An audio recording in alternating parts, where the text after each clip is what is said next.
오후의 백로그 2회 시작해 보도록 하겠습니다. 제가 이제 영화 월터의 상상은 현실이 된다. 이 영화를 봤는데요. 이거를 보고 이게 사람이 우리가 직장 일을 하다 보면은 영웅이 되는 상상을 좀 많이 하잖아요. 직장 내에서 내가 일을 잘해가지고 여기 직원들을 잘 이끌어주고 직원들한테 도움이 되는 멤버가 되는 그런 상상들을 하는데, 결국에는 제가 영화를 스포할 수는 없으니까 이 영화 마지막에 보면은 마지막을 장식하는 상상의 히어로가 누가 되었는지를 보여주는 영화인데, 이 영화를 보고 마지막을 장식하는 것은 항상 나다라는 생각을 가졌던 영화고요. 이 영화 보실 수 있는 분들은 뭐 OTT 같은 데 있으니까 그거 좀 보시면 좋을 것 같고요. 투두에 대해서 좀 생각을 해봤습니다. 투두란 게 뭘까? 투두는 제가 결론 내린 거는 인지된 낭비할 과거다. 이게 뭔 소리야? 그러실 수도 있는데, 이 투두는 일단 내가 이제 뭘 해야 될지 인지된 미래일 수도 있지만은, 이 미래를 내가 실현하지 않으면은 결국에는 버려지는 과거이거든요. 이 투두가 완료되지 않았을 때는 과거가 되고, 내 노력을 쏟아붓고도 완료가 되지 않았을 때, 그때는 오히려 훨씬 더 큰 손해를 보게 되는 거죠. 뭐 이렇게 생각을 하다 보니까 투두라는 것이, 내가 뭔가 인지를 해서 투두라고 내가 딱 적어놨으면 이거를 완료하지 않고 계속 늘어졌을 때는 과감히 버려야 된다, 이런 생각을 좀 갖기도 했습니다. 지난달에 이제 설문을 제가 커뮤니티에 하나 올렸는데요. SI 개발자는 서비스 개발자와 다르다고 생각하십니까? 라고 이제 설문을 올렸었습니다. 여기에 이제 총 114분이 설문에 응해 주셨고요.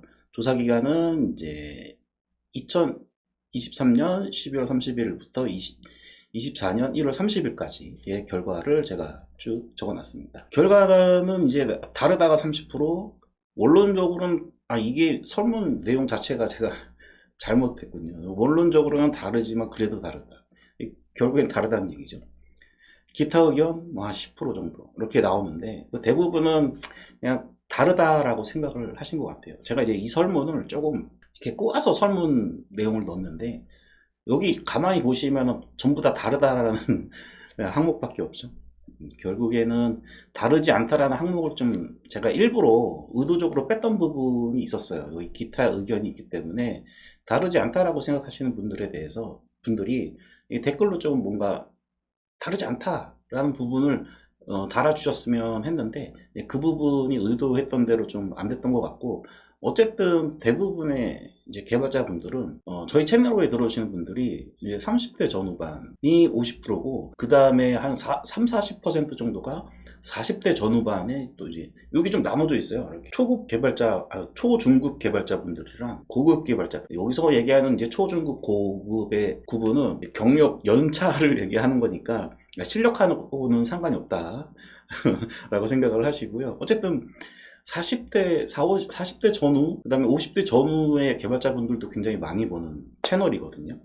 그렇게 봤을 때 결국에 대다수의 개발자분들이 SI 개발자하고 서비스 개발자는 다르다라고 생각을 하고 계신 것 같습니다. 저도 이 설문 결과를 보고 다르지 않다라고 적극적으로 이렇게 소리치는 분들이 계실 줄 알았는데 한 분도 안 계셔가지고 깜짝 놀랐고요. 다음 설문은 지금 제가 커뮤니티에 이제 올려놨으니까, 테스팅 관련해서 올려놨으니까 그것도 다음 오후에 백로그 3회에 제가 또 결과를 공개하도록 하겠습니다. 이번 2회는 이제 1월 달에 제가 진행했던 내용들에 대해서 이제 쭉 정리를 했고요. 핵심은 Nest.js가 핵심이라고 볼 수 있겠습니다. 어쩌다 보니까 Nest.js 때문에 제가 이제 영상도 이제 많이 제작을 하고 그랬는데, 이 Nest.js 요 영상 같은 경우에는 제가 이제 우아한 형제들에서 나온 그 영상을 보고 이제 생각이 나서 제작을 했고, 그리고 이 영상을 제작하면서 제가 실제로 이제 코딩을 하면서 스프링, 우리 이게 자바에서의 어노테이션처럼 데코레이터라는 것이 자바스크립트에 있고, 지금 이제 표준 진행 중이죠. 근데 표준 진행 전에 자바스크립트 진영에는 이제 타입스크립트라는 게 있으니까, 이 타입스크립트에서는 이제 데코레이터 기능을 제공을 해주고 있으니까 이제 그 기능 대해서 좀 파고든 영상이라고 보시면 되겠고요. Nest.js 모노레포 모드 같은 경우에는 스프링부트의 JSP 혹은 뭐 타임리프를 이용해서 이제 모노레포 형태로 이제 배포하던 시절에서 세월이 이렇게 지나가면서 이제 백엔드와 프론트가 이렇게 나눠지고 그렇게 트렌드가 진행이 되다가 최근 들어서는 또 이제 SSR이니 뭐 이런 것 때문에 다시 모노레포로 돌아가는, 아니 뭐 항상 그렇죠. 뭐 이렇게 뺑뺑 돈다고 늘 얘기를 많이 하는데, 프론트 진영, 자바스크립트를 쓰는 프론트 진영이 이제 백엔드를 해결하기 위해서 이제 뭐 Next.js, Nust.js 뭐 이런 게 나왔고, 그다음에 Nest.js도 있는데, Nest.js 같은 경우에도 실질적으로는 스프링부트처럼 이제 백엔드로만 사용이 되게끔 기본적으로 이제 구성이 되어 있지만, CLI를 이용을 해가지고 모노레포 모드로 이제 구성이 되게 되면은 우리가 스프링부트에서 이제 JSP랑 뭐 타임립도 이렇게 집어넣어서 이제 썼던 것처럼까지는 제가 거기까지는 체크를 안 했지만, 어쨌든 스프링부터 이제 백엔드 프레임워크에 이제 스태틱 폴더 안쪽에다가 HTML 집어넣고 UI를 구성을 할 수가 있잖아요. 그런 식으로 뭐 구현을 해봤습니다. 그게 바로 이제 Nest.js와 리액트 결합하기까지 해서 이 두 가지 영상이 이제 연결돼서 그렇게 진행이 됐던 거고요. 어쩌다 보니 Nest.js 영상을 5개나 만들었습니다. 자, 그 다음에는 이제 제 채널에서 진행하고 있는 더 프로젝트에 대해서 살펴보도록 하겠습니다. 어떻게 프로젝트가 진행이 되고 있는지. 더 팩토리 프로젝트와 관련해가지고 1월 달에도 영상을 3개를 제작을 했고요. 더 팩토리 프로젝트의 2024년 목표는 제가 예전에도 이제 설명드린 적이 있었지만, 올해는 아키텍처 정립이 가장 첫 번째 목표고요. 그러니까 두 번째가 이제 UI까지 가이드를 이제 표준을 잡아주는 거가 첫 번째 목표이기 때문에 코딩은 좀 많이 안 들어가는 상태이긴 한데, 이제 그런 부분 위주로 애플리케이션 비즈니스의 아키텍처가 어떻게 이제 이거를 이제 구현을 해야 되는지, UI는 이제 어떤 식으로 가이드가 돼야 되는지, 그리고 실제로 이제 비즈니스 로직을 우리가 구현을 할 때 DDD라는 뭐 그런 것들도 있지만은, 그러면 그 DDD만 가지고 뭔가 비즈니스 로직을, 도메인을, 애플리케이션을 개발할 수 있느냐, 이런 부분에 대해서 이제 고민한 영상이 도메인의 생명주기라는 영상이었죠. 개인적으로는 도메인의 생명주기, 이게 이제 도메인 주도 설계에 대한 내용인데, 이 영상이 싫어요가 조금 몇 개 달렸어요. 제가 제목 자체를 DDD 이제 버려야 될 때입니다 라고, 제가 좀 제목을 잘못 찐 것 같아요. 버리자는 얘기가 아니라 DDD를 재창조하자, 이런 의도였는데 이게 조금 이제 오해가 생긴 것 같습니다. 내용을 다 보셨으면 싫어요를 누를 이유가 없을 것 같은데 싫어요가 조금 달린 영상이었습니다. 그리고 더 프로젝트에는 얘를 한번 좀 먼저 좀 볼게요. 여기 이제 들어가 보면은, 더 프로젝트는 지금 제가 이제 메인 도메인이 MES 도메인인데, 요거는 지난달에 한 게 아니라 제가 얼마 전에 지금 추가해서 정리하고 있는 중이고, 이렇게 이제 물류 도메인, 이렇게 유저 도메인 뭐 이런 게 있는데, 여기서 물류 도메인을 통합을 했습니다. WMS와 TMS를 이제 물류로 통합을 했고, 제가 다음 달 백로그에도 제가 설명을 드리긴 할 건데, 그 MES 도메인 중에서 이렇게 요구사항을 지금 정리하고 있는데, 자세한 건 다음 회에 보여드리도록 하고요. 자재 관리 부분을 물류 도메인 쪽으로 이관하는 것으로 제가 내부적으로 아키텍처를 정했습니다. 그리고 UI 가이드를 지금 제작을 하고 있고, UI 이제 샘플 코드를 이제 작성을 진행 중에 있고요. 요거는 이제 다음 항목 UI 부분에서 설명드리도록 하고요. 커멘트 도메인 이제 관련해서 에러가 나가지고 제가 이렇게 수정을 하는데, 제가 소리치는 아키텍처를, 헥사고널 아키텍처를 조금 번영한 소리치는 아키텍처로 개발이 되고 있는데, 저는 이제 깜짝 놀랐던 게, 소스를 거의 한 달 만에 보는 거였거든요. 근데 다 기억이 나더라고요. 희한하게. 왜냐면은 이 엔티티 도메인 모듈에 있는 그 커멘트 엔티티 하나만 딱 보면은 이게 쭉쭉쭉쭉 다 연결이 그냥 다 돼버리니까, 내가 기억하고 있을 필요도 없고, 그 다음에 다른 이제 이펙트 사이드들에 대해서 찾아가는 것도 굉장히 쉽고, 그런 부분들이 너무 개인적으로는 좋았던 부분입니다. 이 부분은 실제로 해봐야 여러분들이 좀 느낄 수 있는 부분이 아닐까라고 생각이 들고요. 더 팩토리 프로젝트에서 지난달이랑 지지난달에 프론트도 마찬가지고 백엔드도 마찬가지고 이 비주얼 스튜디오 코드에서 제공해주는 데브 컨테이너라는 그 기능을 적용을 했었는데 그 설정들을 다시 다 제거를 했습니다. 개발하기 로컬에서 개발하기가 너무 불편해요. 그리고 이제 포트라든지 뭐 여러 가지 이제 주고받아야 되잖아요. 그러니까 프론트에서 이제 데브 컨테이너로 도커 띄워가지고 개발하고 백엔드에서 도커 컨테이너 띄워가지고 거기서 개발하고 이렇게 됐을 때 지금 얘가 이쪽 도커 이쪽 도커 그러니까 이쪽 컨테이너 이렇게 두 개가 띄워지는 상태이고 여기서 이제 포트 주고받고 왔다 갔다 할 때 희한하게 예, 잘 안 됐습니다 저는. 그래서 답답해 가지고 아예 그냥 데브 컨테이너 기능을 완전히 설정을 제거를 해버리고 DB만 도커 컴포즈 띄워가지고 로컬에서 로컬 DB로 활용할 수 있게끔만 이제 남겨두고 관련 설정을 전부 제거를 했습니다. UI를 볼게요. 지난달에 1월 달에는 이제 UI를 하는데 이제 집중을 했고요. 그거와 관련해서 이제 영상도 이제 백엔드 스타일 시트, 뷰티파이 유틸리티 클래스 이렇게 영상을 제작을 했고 역시나 제 채널은 이제 백엔드 개발자분들이 많이 들어오시는 채널이다 보니까 이 프론트 관련해서 뭔가 이렇게 영상을 제작하면은 조회수도 잘 안 나오고 이게 좀 그런 부분이 있어서 실은 제가 뷰티파이 컴포넌트까지도 제가 싹 다 정리해서 작성을 했었는데 보여드릴게요. 뷰티파이의 컴포넌트가 어떤 것들이 있는지 쭉 제가 전부 다 요약을 해가지고 뭘 써야 되는지 뭐 컨테이너는 뭐가 있고 메뉴에는 뭐가 있고 그 다음에 내비게이션용으로는 컴포넌트가 뭐가 있고 뭐 이런 것들을 쭉 다 정리를 했었고요. 그 다음에 제가 보여드리고 싶었던 부분도 좀 있긴 있었어요. 보면은 폼 쪽 말고요 데이터 쪽이 있는데 이 데이터 테이블이 제가 뷰티파이 3를 이제 베타 버전 알파 버전 뭐 이런 거 했을 때 베타 버전 제가 뷰티파이 3 나오기만 한 3, 4년 기다렸었는데 이제 그때도 데이터 테이블이 실험실 기능이었는데 요번에 3.4 버전 이상부터는 여기 정식으로 컴포넌트가 들어왔더라고요. 그래서 요거를 이제 활용을 해서 UI를 좀 구성을 하려고 생각을 하고 있습니다.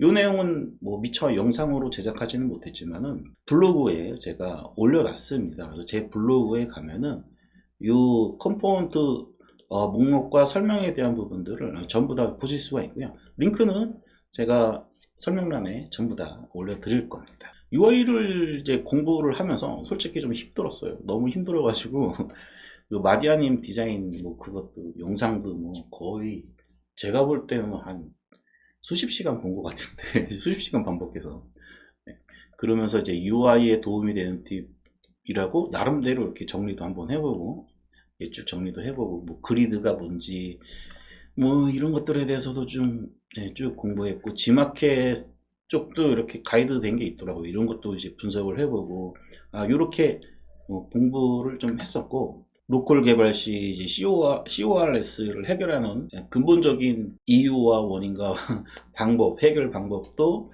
나름대로 이제 확실하게 터득하게 됐고 요거 한번 좀 보여드릴까요? 로컬 개발 시 CORS를 이제 해결하는 방법은 제가 볼 때는 프론트에서만 해서도 안 되고 백엔드에서만 해서도 안 되고 양쪽에서 전부 다 설정을 해줘야 된다. 그런 게 이제 그런 거를 이제 공부하면서 느끼게 됐고요. 프론트는 지금 비트를 이용을 하고 있기 때문에 이제 서버 쪽에 대한 프록시 정보를 세팅을 해주는 거고 백엔드 쪽에서는 프론트에 대한 정보를 이렇게 세팅을 하게 주는 거죠. 그러니까 프론트와 백엔드가 전부 서로 알고 있는 상황이 돼야지 CORS 문제가 발생하지 않게끔 해주는 기본적인 원리라고 생각을 하고요. 그 추가적인 옵션들은 그때그때 조금씩 또 달라지게 되고요. 그 다음에 쿠키를 구워줄 때도 백엔드에서는 프론트 쪽 도메인이 뭔지를 알아야 되겠죠. 그래서 CORS를 마치는 그런 부분들에 대해서 어느 정도 좀 감이 좀 생긴 것 같아요. CSS를 이제 공부를 하다 보면은 이 애니메이션 기능 있잖아요. 이렇게 트랜지션이라고 하죠. 트랜지션 움직이는 이런 거에 대해서도 좀 더 공부를 해야겠다. 왜냐면은 뷰티파이에서 이제 버튼 같은 거 딱 클릭하면은 이렇게 클릭하는 순간에 이렇게 쭉 이렇게 늘어났다 줄어났다. 요거를 이제 리플이라고 하는데, 요 리플이라든지 뭐 이런 기능들이 전부 다 애니메이션, 트랜지션이랑 관련이 되어 있는 그런 부분이니까 이제 그 부분도 좀 공부를 해야겠다 해가지고 보니까 모션 디자인으로 검색을 하시면은 모션 디자인, 뭐 스타일리스트 뭐 이런 식으로 검색을 하시면 영상들이 많이 나오는데 그 영상들을 또 보면서 애니메이션하고 트랜지션에 대해서도 좀 공부를 했던 시간이었습니다. 자, 이제 마지막으로 여기 항목에서 제가 정말 얘기하고 싶었던 게 뭐였냐면은 카피 코딩 영상으로 만들지는 않았지만은 블로그에는 제가 올려놨고요. 요거 조금 한번 좀 얘기하고 싶어요. 솔직히 아유, 저도 하기 싫은 기술은 좀 고통스럽습니다. 저는 이제 메인이 백엔드다 보니까 프론트엔드의 그 스타일리스트 공부하는 게 솔직히 조금 힘들었어요. 아, 이거를 내가 해야 되나 말아야 되나. 그냥 내가 돈 주고 외주를 줘야 되나 막 이런 생각까지 했었는데,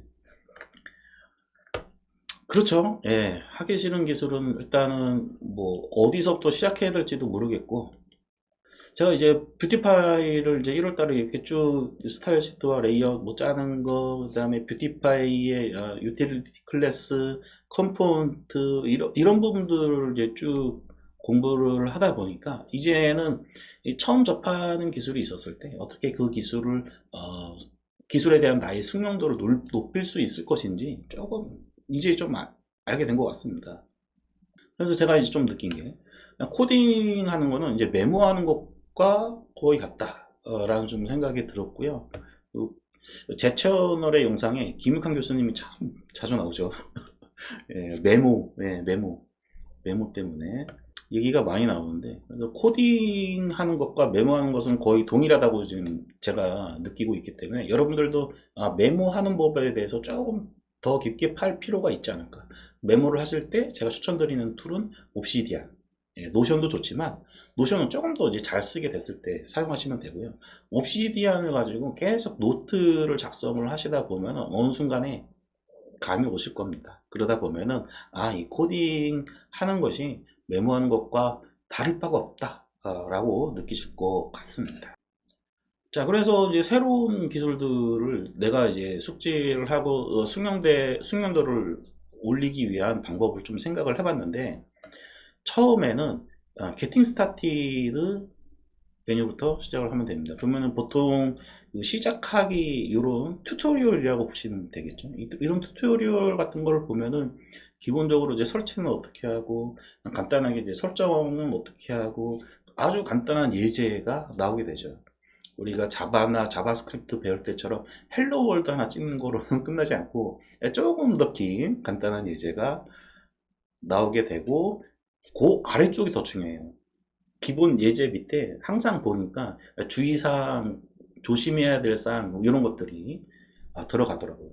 여기까지는 이 기본 튜토리얼 같은 경우에는 여러분들이 따라하지 않는 것이 저는 좋다라고 저는 지금 생각을 하고 있습니다. 따라하지 마시고 그냥 쭉 보는 게 중요하지 않나. 그러면 이제 Getting Started를 한번 쭉 보고 나면은 이제 그 밑에 대부분 이제 펀더멘탈, 기본 그 원리에 대해서 설명하는 또 메뉴들이 쭉 나오게 되게 되거든요. 거기부터 공부를 시작하시면 된다. 그런데 문제는 이쯤에서 이제 영어 장벽이 좀 생기죠. 우리는 왜 영어권이 아닌 국가에 태어났는가? 왜 한국어로 쓰는 나라에서 태어났을까? 아, 조상님이 원망스러운 그런 순간이 한번 오는데, 제가 볼 때는 그냥 번역기 돌려도 요즘은 코딩 관련된 문서에 대해서 번역기 돌리면 거의 대부분 잘 나오거든요. 유튜브도 자동 번역 누르면은 어느 정도는 좀 잘 나오는 것 같아요. 그리고 영어로 이렇게 강의하시는 분들 중에서 이렇게 발음이 좋으신 분들은 번역도 잘 되더라고요. 그래서 영어를 이제 장벽이라고 생각을 하지 마시고 그 장벽을 건너뛰기 위해서 내가 영어를 공부해야 될 것이냐, 공부는 꾸준히 해야 되죠. 하긴 해야 되는데 일단은 번역기의 도움을 받자, 이런 겁니다. 계속 시도하시고요. 영어는 모르는데 왠지 이제 이해가 가는 화면만 보고 코딩하는 것만 보고 이해가 되는 그런 특이점이 옵니다. 저는 그 특이점이 왔어요. 와가지고 이제는 말 안 듣고 그냥 코딩하는 거 화면만 봐도 어느 정도 좀 이해가 되는 그런 특이점이 많습니다. 이렇게 됐을 때 진정한 카피 코딩을 할 수 있게 됩니다. 자, 이렇게 블로그를 작성을 했고요. 영상으로 만들까 하다가 굳이 이거를 네. 자, 이제 다음으로는 제 채널의 대부분의 시청자분들이 스프링부트 관련된 영상을 많이 보시는데, 제가 스프링부트에만 이제 한정돼서 채널을 운영하는 것이 아니다 보니까 스프링부트 관련해 가지고 그럼 제가 이제 어떤 부분들을 준비하고 어떤 부분들에 대해서 여러분들한테 더 많은 정보를 드리기 위해서 뭘 하고 있는가를 좀 설명드려야 될 것 같아요. 스프링부트 관련해서는 제가 이게 발음 잘못하면 헤이트가 돼버리니까 이제 하테오아스라고 할게요. 하테오아스. 하테오아스, 그러니까 REST API의 완성이죠. REST API를 썼을 때 그 API 이후에 어떤 일을 할 수 있는지 링크 정보까지 보내주는 거, 이게 하테오스라고 보고 있고, 이 부분까지 완성이 돼야 REST API가 완성이 된다 라고 좀 생각을 하고 있어서 이 부분에 대해서 자료를 수집하고 있습니다. 그 다음에 이 스프링부트 관련해 가지고 제가 블로깅이라고 여기 적어 놓긴 했는데, 실질적으로는 제가 영상 올려놓은 거에 대해서 이제 그 스크립트 있잖아요. 영상 올릴 때 사용했던 스크립트. 그 스크립트를 제 블로그에다 지금 올려놓고 있어요. 올려놓고 있고, 이런 블로그 링크를 각각의 영상마다 이제 블로그 링크를 전부 다 설명란에 지금 추가를 하고 있는 작업들을 하고 있습니다. 그래서 여기 보시면은 지금 블로깅 링크 모음 이렇게 해놨는데, 여기 나오는 내용들이 주로 영상에 올렸는데 내가 영상에 이제 스크립트가 제공되지 않았던 영상들에 대해서 제가 블로깅을 쭉 여기 진행을 하고 있고요. 뭐 버추얼 스레드 성능 테스트 결과라든지 뭐 이런 부분들에 대해서도 블로그로 이제 스크립트를 제공을 해 드리고 있습니다. 혹시 갑자기 생각나는 영상이 있으시면은 영상을 보시도 도움이 되지만은 내가 봤던 거 한 번 더 보는 거 시간이 좀 아까울 수 있잖아요. 그래서 그 설명란에 블로그 링크를 걸어 드렸으니까 그 링크를 클릭하고 들어가셔서 일단 눈으로 한번 쭉 보시면은 2, 3분 안에 끝나니까 2, 3분 안에 이제 쭉 보고, 그래도 내용이 모르는 게 있다 그러면 영상 다시 보시고 뭐 이런 식으로 학습을 하셔도 될 것 같습니다. 그 외에 이제 잡다한 것들에 대해서 좀 얘기를 해보도록 할게요. 제가 지금 진행하고 이번 달 2월 달에 진행하고 있는, 주점적으로 진행하고 있는 부분이 이제 테스팅 부분이라서 테스팅에 대해서 좀 공부를 하고 있고요. 테스팅이 이제 9가지 유형 이렇게 적어 놓게 했는데, 요거는 제가 나중에 다시 한 번 더 정리를 해서 보여드려야 될 것 같고요. 유튜브 영상 제작 노하우 뭐 이런 것도 적어보긴 했는데 뭐 그렇고요. 그냥 그렇다. 그 다음에 이제 노션이 최근에 검색도 잘 되고, 그 다음에 이제 칼렌다라는 기능도 좀 생겼고, 그래서 노션을 지금 최소한의 기능만 유지하고 있고 이제 많이 활용을 못하고 있는데, 노션을 조금 더 활용을 하려면은 뭔가 노션에 내가 집어넣었던 거를 좀 정리를 해야 되겠다 해서 노션도 좀 정리를 하고 있고요. 그리고 여러분들 축하 부탁드립니다. 이제 광고 수익 창출이 시작되었습니다. 네, 부끄럽지만 거의 1년 4개월 걸린 것 같습니다. 보기 페이지 수익 창출을 시작하려면 이제 1000시간에 4000시간, 1000 구독자에 이제 4000시간을 채워야 되는데 쉽지 않더라고요. 왜 유튜브 시도했다가 그만두시는 분들이 많은지 좀 알 것 같습니다. 그리고 2003년에 이제 메모 훑어보고 누락된 것들을 이제 쭉 정리를 했습니다. 오늘은 여기까지고요. 블로그 링크 모음들은 제가 설명란에 다 올려드리도록 하겠습니다. 오늘은 여기까지 하도록 하겠습니다.